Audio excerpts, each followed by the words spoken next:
And we're live. Hi, I'm Alana, and I'm the creative director and executive producer at Filmkik. And today I'm going to be interviewing Emily, and she is a fantastic photographer. She is an engineer by day and photographer by day, afternoon, night, weekends, and anything in between that she can fit her work in. She's absolutely incredible, and she's located here in the Bay Area, but I'm sure she would travel the world for the right client. And I want to show you guys a little bit of her work before I tell you about what we're going to be talking about today, because I absolutely love everything that she does. I've worked with her many times, and she has done work for us at Filmkik, and she has done work for clients of ours. She has done just everything that is good she has done. And I am really excited to bring her on because as a photographer, and especially as a lifestyle photographer, she is constantly out on location, shooting in busy places, shooting with people, getting close, having her talents get close with each other. And all of that has gone away in the last, I guess, month now. And I'm very interested to have her tell you what she's been doing in the meantime, because it's been pretty great. She's been really rocking it. So without any further ado, here's Emily. Hi, you. Hi, thank you for having me.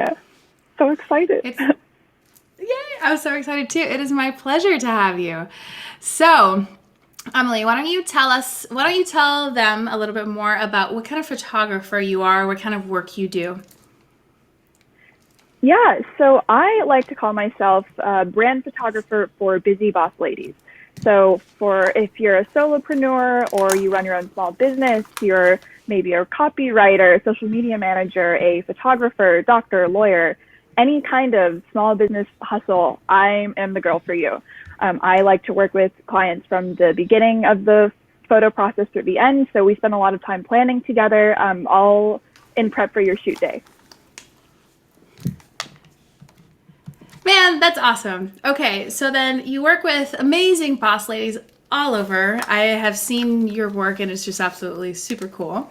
And I met actually one of my current best friends through one of your boss lady events, which was Yvette. Yes. And we've been inseparable since we met, so thank you for that. So tell me about that then. It's a fantastic network. Yeah. I have found that a lot of my clientele, I mean, everyone's very like-minded, right? You're a busy boss or you're a busy business owner, and you need someone to need someone to take photos for you to show what you do with the world. And I like to host events for my clients because constantly when I'm on shoots, I'm like, oh man, I wish you had the chance to meet so-and-so because I think you guys would really get along. And when I kept noticing that happening over and over and over again, I was like, how can I get all of these people in a room so they can finally meet each other? And I can finally stop being like, oh, this one person that I tell you about every time we shoot, like, I think you'd be great friends. And we can just make that happen through either photo events or like just grabbing dinner together. It's definitely something that I want to keep doing and do more of once we can go back out into the wild again. Yes. And have you done any of that virtually, like a Zoom boss lady thing or anything like that yet? Yeah, not yet. I've been trying to figure out the best way to do that because, I mean, everyone's doing Zoom meetings and Zoom parties now, and I want to be able to still provide that value to people so that they don't feel like oh, it's another like Zoom happy hour, which I love doing. But now, I mean, my like virtual social calendar has been more stacked than ever. So I don't want to add more to that unless I can somehow bring the same kind of value that we do to in-person events. And I mean, I can't take photos virtually really. So I've been brainstorming different ways to still bring everyone together, but also provide value. I love that. So then tell me, what have you been doing with your company, with your online presence, and with your clients? Let's start with your company and your online presence. What have you been doing since pivoting over to, or since, I don't know if pivot's the right word, since suddenly having to be at home? Yeah. So it's kind of half and half. So with half of my clients that are already onboarded. We're in the middle of the planning process. It's kind of it's as close to business as usual as we can get. We're still planning their shoot. We have extra time now to do that. With my clients, I go through an in-depth planning session now. So we go over locations and key shots and props and everything surrounding the photo shoot all at once. So with a lot of my clients, I'm still able to do that virtually. And then with other clients that are, they have product-based businesses, a lot of them we've pivoted towards doing product shoots. So I'm working with an artist and we'll be photographing her new line because we can do like a product drop-off, like she drops the box, leaves, and then I'll come pick it up. So we're doing a couple of those things and just trying to keep it as normal as possible because your business still has to run, right? We can't just stop because we can't go outside anymore. And while for lifestyle clients where we have to shoot in person, we might not be able to do that now, but like I said, we still have time to plan and be super ready for their shoot once we can go back out. Definitely. I would say for me and our brand, we batch produce. And I feel like this is an argument for batch producing. And I know that you're a fan of that as well. If you go out and in one photo session, you get all of the content that somebody needs for a month or 2 months. We've gone a little different. I felt like I didn't want to put, show photos of us working together when we were very much obviously not working together. But I feel like for some clothing brands, for some lifestyle brands, for some people, like I think that there is still a need and relevance to have fresh photos that are still professionally produced. And, when you work with a photographer like yourself and you plan your agenda for like the next quarter, then you can have content, and that it doesn't matter if it's raining or not raining, or if you need to stay at home, you still have content that you can publish, which is great. Mm-hmm, exactly. I totally agree. I love batch producing work. So tell me, other than working with clients and prepping for the shoots that are eventually going to happen, I've noticed that you're also doing tutorial videos, and you're also doing a lot more stuff that I hadn't seen you produce, at least in the last year that I've known you. I haven't known you forever, but in that last year. So tell me, how did that come about? Yeah, so like I said, people's businesses still have to run, and the way we do that digitally is through photos. So since I can't physically be there to take photos of someone, I was like, okay, how else can I provide value to my clients without being there in person? So I sent out an Instagram poll. I had 3 different ideas that came to mind. The first one being, okay, I could come up with a pack of stock photos that people could use to kind of hold them over throughout quarantine.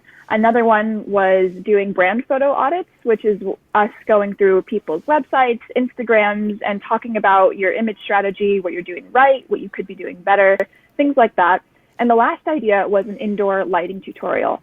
A lot of people ask me just one-off questions at shoots about, like, when I do my lighting setup, they're like, oh, that's so interesting. Why are you pointing a light at a window? Like, what's going on there? And when I polled everyone on Instagram, that was the clear winner. So I brainstormed, was like, all right, let me just compile a list of all the questions that I get at shoots, and I turned it into a tutorial series.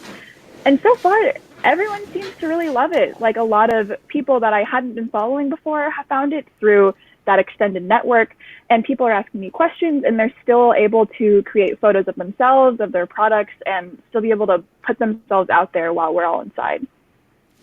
That's awesome. And so have you been shooting your own videos and editing your own videos? Yeah. So I have been attempting to shoot my own videos with my iPhone. I actually took I think it's called the handmade filmmaking course by Xanthi B on Instagram. She teaches it in different runs, and at first I thought, oh, this would be cool. She specializes in day of the life videos, so I briefly went through a period of time making those, just documenting quarantine stuff just for myself and my boyfriend, so we have to look back on. It's a weird time, like, people are going to be interested in this later on. But a lot of the skills I learned in her class I've been able to apply to IGTV videos. Oh, that's awesome. Very cool. And just with your phone? Yeah, just with my phone. I'm a big believer in not purchasing a lot of gear or like going out and getting all the fancy stuff and just working with what you have. And I felt like my professional camera was a little overkill for like some quick tutorials, so that's why I stuck with my phone.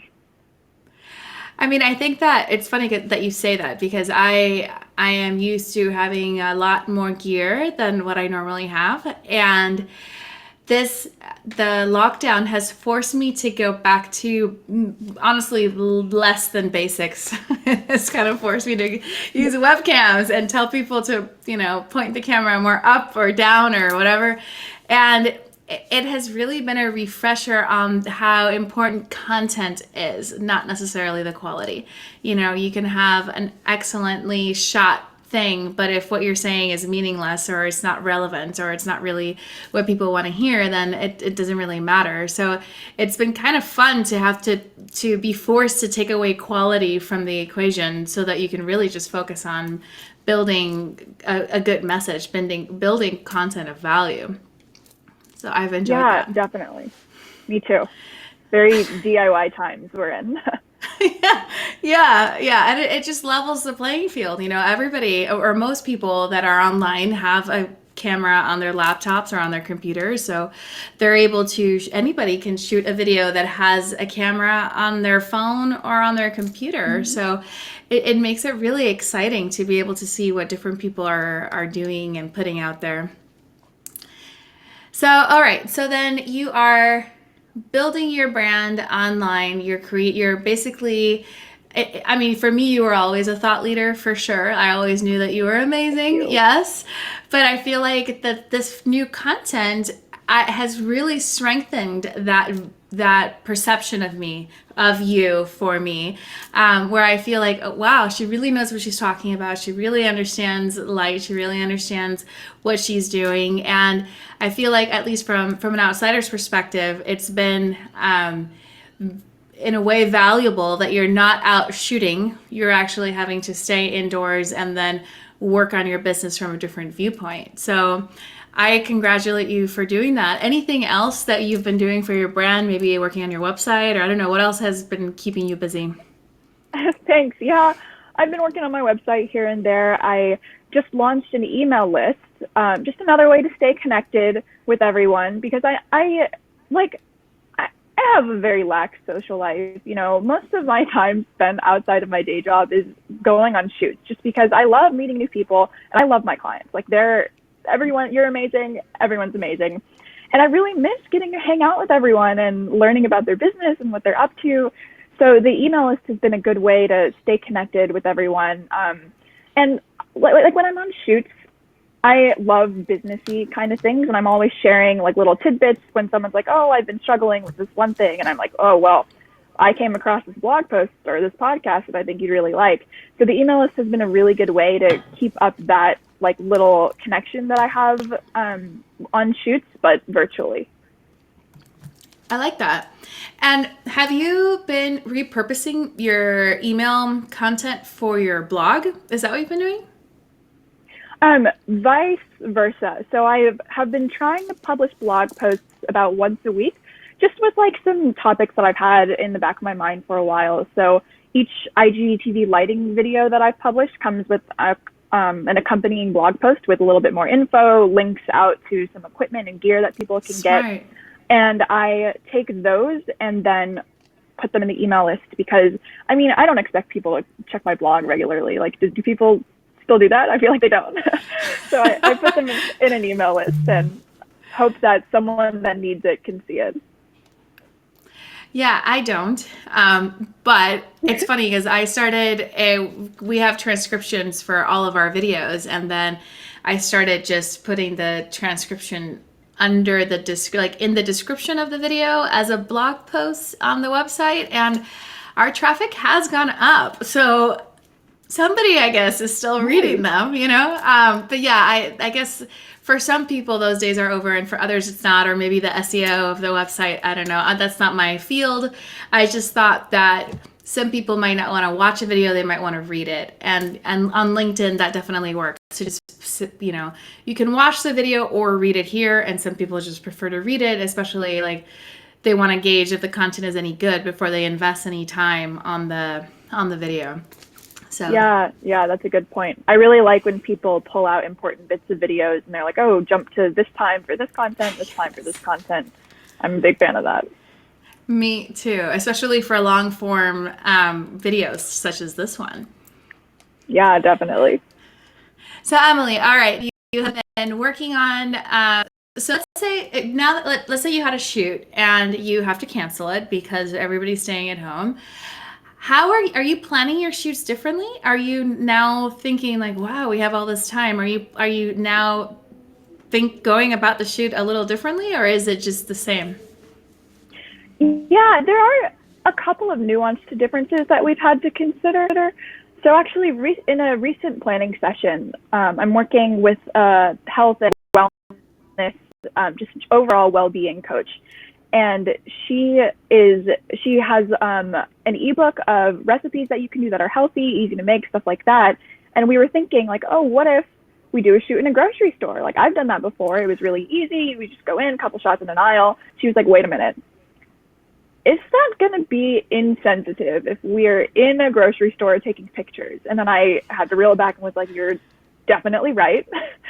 So stuff like that, I've had to change it up a little bit. So instead of going to a grocery store, we're just going to grab some grocery bags and put some food in it and swap the setting from being in a store to like in her car unloading or in the kitchen unloading groceries. So just having to work around different things like that. And like I mentioned earlier, having to switch from lifestyle shoots to product shoots for my clients that run product-based businesses. Nice, nice. I mean, I know of a few photographers that they just do products and they just get the products mailed to them and then they do their magic. And then, so I hope that their businesses aren't that impacted because of that. You know, they're just working with products in the studio. And if they're alone in their own studio and they own their own studio, in theory, I guess they could go, right? I think so. I think that would be business as usual for at least I hope so. Same. I hope I that hope they're so. thriving. Yeah. Yeah. Well, it's funny that you mentioned the grocery store because I saw recently a photographer that I follow. I would mention his name, but honestly, I forgot who it was, like his name. But he did a photo shoot of his girlfriend at a grocery store because he was like, well, the only place that's open these days is the grocery store. So I'm going to do the photo shoot at the grocery store. All right. Well, I would like to show everybody your Instagram page because I find it very fascinating and maybe we can talk up through some of your photos on there. So I've pulled it up here and I really like this photo. Tell me, who is this person? I feel like I want to meet her and I want to take her out for coffee or a glass of wine or something. Oh my gosh. You two are actually people that I've thought about thinking like, man, they would really like each other if they met each other. This is Alana. Her handle is at Alana Out Loud. She runs her own lifestyle podcast and she shares a lot about her family, different trials. She's also an actress and she's also one half of a realtor team with her husband, Jose. Yeah, she's awesome. She's so cool. So this photo shoot was with her and her husband. We did photos for their realtor team. They just rebranded to be a team. And we also snuck in some photos for her podcast as well. She brought her whole setup. It was so cute. I love it. I love it. And so this Oh is, look at that, 386 views, 33 comments. So this, oh, wait, I haven't asked you. You did shoot it. You did shoot it in portrait mode. Very cool. Yeah. Very that cool. Thumbnail was a total accident. I designed this nice little graphic in Canva and then Instagram decided to ignore it. So that's why the still is me like looking like a fool. No, I like it. I actually really like it. It's super cute, very endearing. And yes, Instagram IGTV does sometimes completely screw with your thumbnails. I have firsthand experience with that. When you're with somebody, tell me what inspires you to tell them how to move.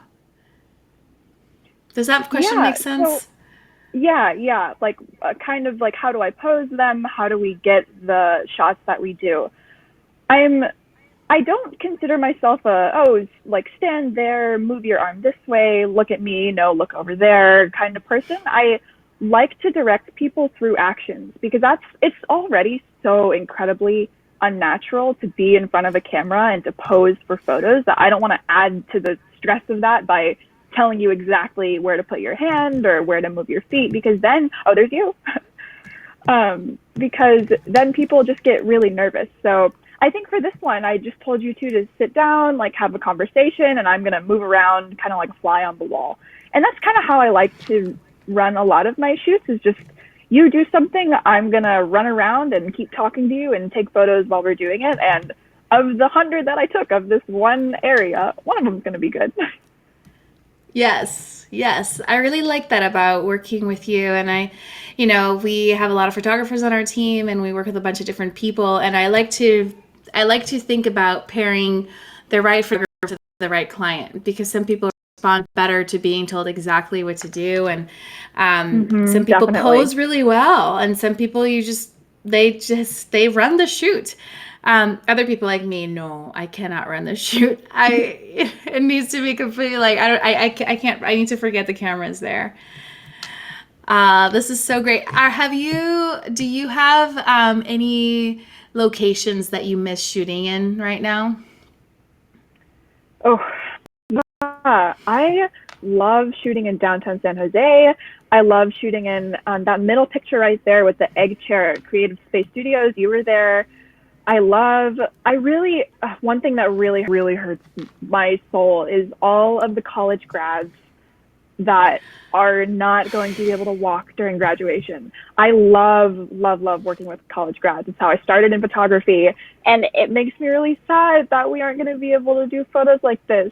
But I'm sure colleges will be just postponing their ceremonies. So I've been trying to figure out a way to just show up at a college campus and just stay there all day and squeeze in as many people as I can because I feel like that's a really important experience to have is getting your college grad photos done. I agree. I mean, I never graduated college, but if I would have, Well, you're killing loved it. to do that. I would have loved to get a photo shoot for sure. Maybe we do like a photo shoot for college dropouts. And then we just do that. That would be fun. Yeah, I hope so too. I think that they deserve it. Many. I feel like when I feel I have it hard, I think about other people and pregnant women right now that are about to give birth. Like just so many different times of my life where if we were going through this, it would be crazy. I love your website. So tell me what website, where do you host it? Like, what do you do? Yes, so this is hosted on Show It. It's a drag and drop platform. I just switched from a regular self-hosted WordPress blog.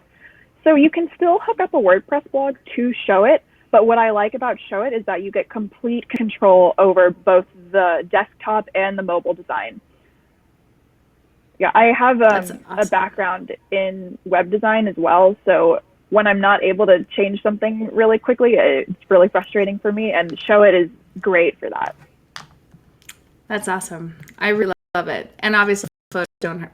They help. They help. Okay, so I do want to put a call out for people on YouTube and on Facebook that are watching. If you guys have any questions for Emily, anything at all, please let me know and I will ask her. And if you don't, that's fine too, but I just want to throw it out there that you don't just have to watch. You can ask some questions too. So Emily, any unexpected positive things that have come out of staying in place for you? Yeah. I have been cooking a lot more, and I'm actually getting better at it now. At first, I was like, this is going to be rough. It was a rough couple of first weeks. But I used this service called Cook Smarts. Shout out to Jess. It's like cook and then smarts, all one word.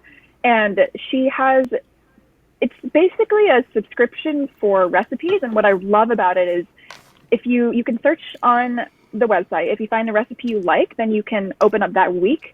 And that week will have like 4 or 5 different recipes, and it's like a planned out ingredient list too.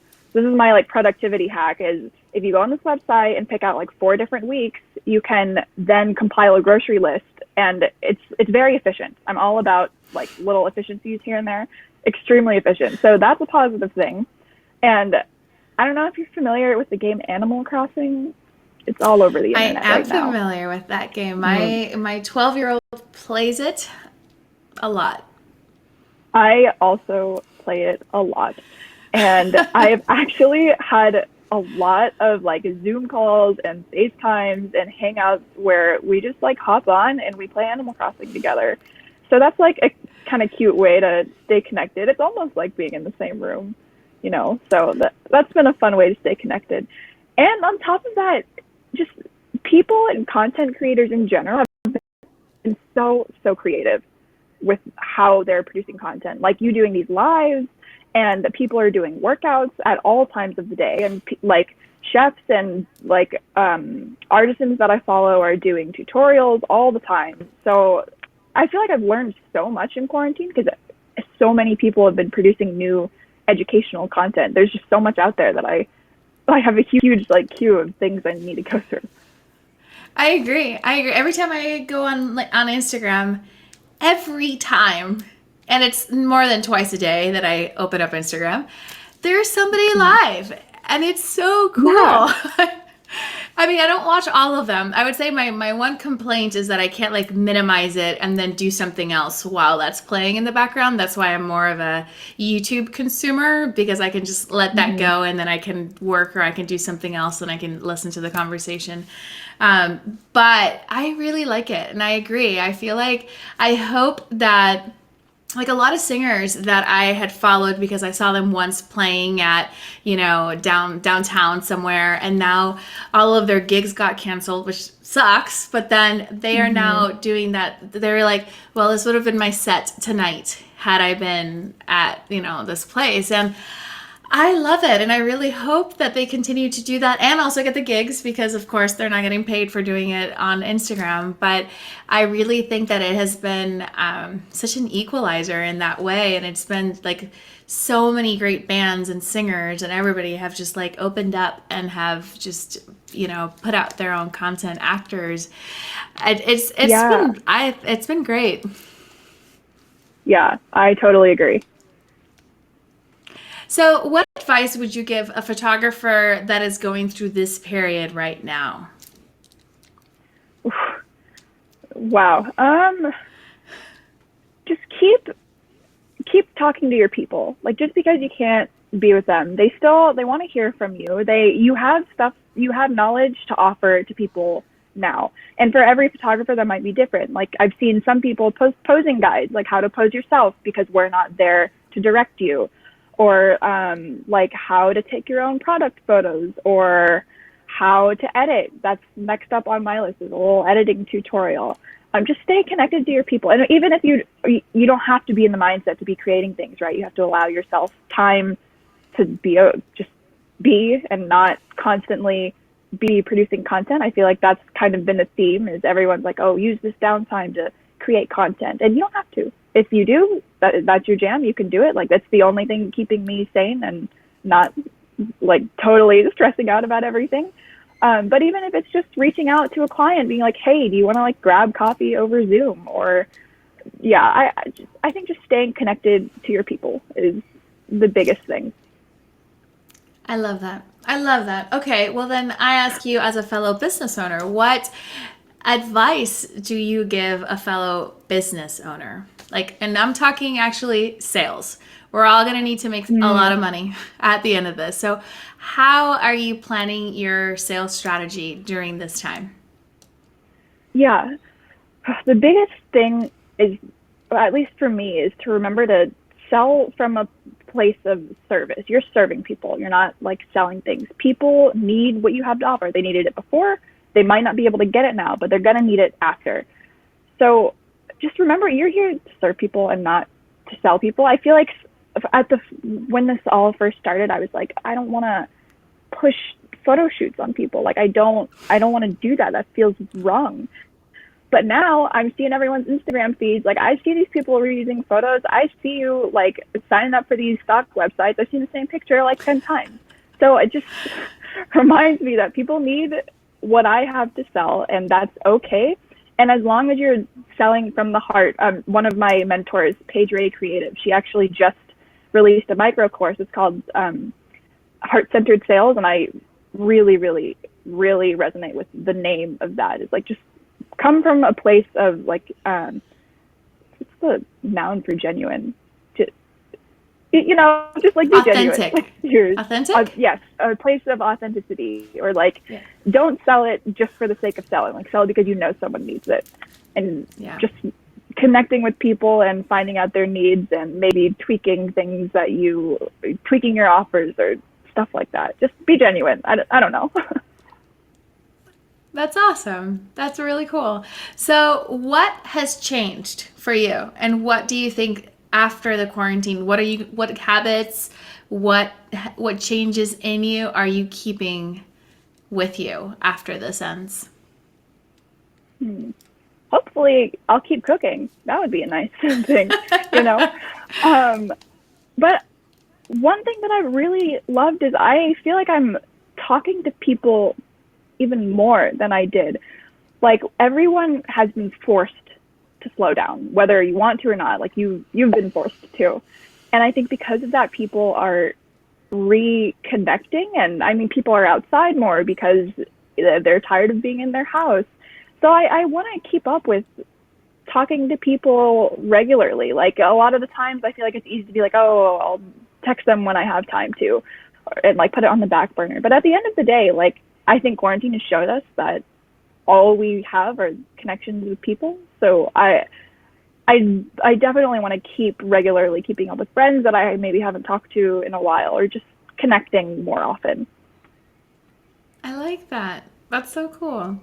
I agree. I mean, I feel like, the first time I ever had like a virtual happy hour, was during the quarantine. And for the last 3 years, 3 years ago when I started working for Google, I pretty much just did video meetings all day. If I wasn't in a shoot, I was in a video meeting. Like that has been a part of my life for so long. And at Filmkik, we do everything virtually. So we meet with our clients virtually. We set up our meetings. We set up our own meetings. Like, for us, having we're a Google company in the sense that we have like Gmail and like the whole G Suite thing. So when we set a calendar meeting, it already has the Hangouts link connected to it. So we just all get on. Like, I don't even know if somebody's going to come into the meeting because they're at the office or because they're working from home. Like, I know it's somehow they're going to appear in the meeting, right? But I had, at the end of the day, if somebody were to tell me like, let's hang out this weekend, and I would say something like, I don't know, I don't want to have to drive down to Santa Cruz and then back, so let's just not do it. Or maybe in a month, and I would look at my calendar and I'm like, when do I have time to go up to Berkeley to see you? Like, why did you move to Berkeley? Exactly. Oh my gosh. But now it would just be like, why don't we just do a virtual hangout, and nobody needs to worry about driving back home at midnight or whatever, I feel like I'm definitely going to keep some of that, I'm hanging out with some people that are in like Portland, and I'm, they're a part of our game night, and they hadn't been since they moved away. So it's been cool. Yeah, I totally agree.